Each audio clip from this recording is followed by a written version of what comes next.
سر میری سوال کرنا چاہتا تھا کہ قرآن کریم میں قریب کر لیں. قرآن کریم میں وضو کے متعلق تو بڑی تفصیل سے بیان کیا گیا ہے، مگر نماز کے اس کے مقابلے پہ اس کے فارمیلٹیز جو ہیں وہ کم ہیں. اس میں قیام، رکوع اور سجدہ ان کا تو ذکر ہے نا جی، بنیادی طور پر ٹھیک ہے. اور اس کی تفصیل کی کس طرح پڑھنی ہے جی یہ بیان نہیں فرمائی گئی.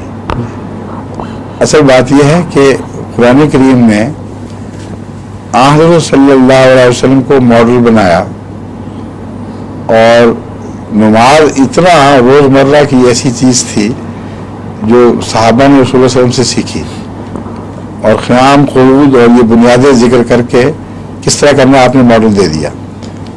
وضو جو ہے وہ اس میں رسول اللہ علیہ وسلم ہر وقت ہر ایک کے سامنے ماڈل نہیں تھے، کیونکہ وضو علیحدگی میں کیا جاتا ہے، شاذ کے طور پر سامنے آتا ہے. تو جہاں یہ خطرہ تھا کہ وضو کے متعلق بے احتیاطیاں ہو جائیں گی اور پورے تقاضے پورے نہیں ہوں گے، وہاں اللہ تعالیٰ نے کھول دیا ہے، اور وہاں کوئی خطرہ نہیں پیدا ہوا. باوجود تفصیل نہ ہونے کے سب کو تفصیل سے پیغام مل گیا ہے.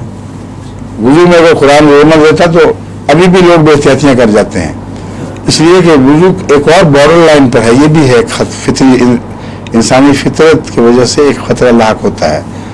جو پریپریٹری چیز ہو اس میں انسان زیادہ بے احتیاطی کرتا ہے برکسی چیز کے.